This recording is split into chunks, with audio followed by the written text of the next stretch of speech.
Hello guys, the ice cold nun, Rosaria is finally arrived, and today I'm going to talk about her. I would say Rosaria is a very interesting character because she is a cryo polearm user who can be useful as a support to help your team trigger the elemental reaction, or she can also be a physical DPS carry as well. So first let's look at her talent. Her elemental skill is sort of dashing to the back of the enemy and slash, and Rosaria will receive 12% crit rate boost from her passive afterwards. Just be careful when you play around the mountain because it can be a disaster when you teleport behind the enemy's back.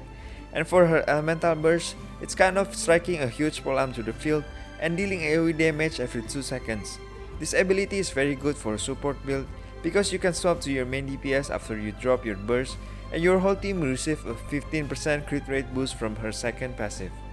Talking about the talent priority, if you want to build her as a physical damage dealer, you want to level up her normal attack as the first priority, and then the elemental skill is almost as important as the elemental burst. But if you want to build her as a support, all you need to do is just level up the elemental burst because you won't be using your elemental skill as well as your normal attack. Moving on to the weapon, you can unlock her full potential as a physical damage dealer with the free-to-play option Crescent Pike, and because Rosaria's elemental skill cooldown is only 6 seconds, you can maintain to utilize Crescent Pike's passive easily.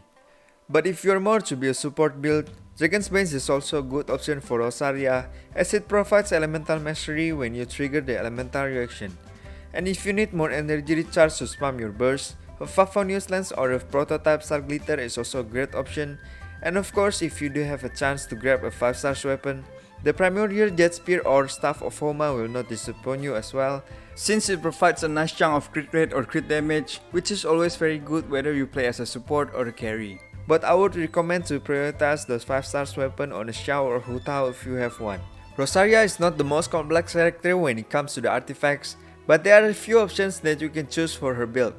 If you want to build her as a physical damage dealer, going for a full set of Gladiator is an excellent choice, but because grinding a good subset of Gladiator is not an easy task, having 2 pieces of Gladiator combined with 2 pieces of Bloodstains is better in most situations. When it comes to the support build, boosting your burst damage with 2 pieces of Noblesse and 2 pieces of Berserk Slayer is going to be the best option of all.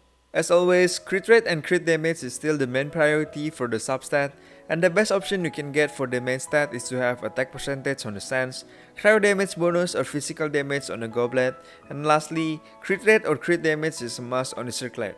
Finally, for the team comps, it really depends on your playstyle. Because cryo is a very flexible element, you can choose to stun the enemy with the help of Barbara or Xingqiu to trigger the freeze reaction, or if you want to play as a physical damage dealer, you can also choose Fischl or Beidou to support you and trigger the superconduct reaction, which will reduce the physical resistance of the enemy. But if you have a pyro damage dealer like a Huta or Diluc, playing Rosaria as a support to trigger the melt reaction is also a decent option. Speaking of the constellations, Rosaria's constellation is considered very balanced for both support and damage dealer build because you can get 10% attack speed and damage by only getting Constellation 1, and if you're a whale who wants to unlock her full potential, Constellation 6 is where you can get to reduce the enemy's physical resistance by 20%. On the other hand, Constellation 2 will give you 2 more proc in your elemental burst, and it will help your team to apply more elemental reactions on the field. So now I'm going to show you a physical damage build Rosaria by defeating Pyro Regis-Fine, some random domains and also contending tides to help you decide whether Rosaria is worth pulling or not. Without further ado, let's get into it.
the end, I would say Rosaria is not the best physical damage dealer character, but she still fulfilled the expectation of a 4-star character. Rosaria also offers a pretty active playstyle with only 6 seconds cooldown on the elemental skill, and her passive on the elemental burst will definitely makes her a top tier support. And if you look at the bright side, cryo elements make Rosaria a very flexible character to have in your team because you can choose some of the crucial elemental reactions to help you defeat the enemy faster.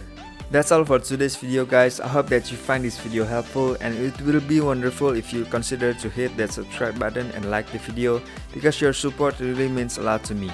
And if there is any question or mistakes that I made in this video, please don't hesitate to comment down below. Thank you for watching and see you in the next video.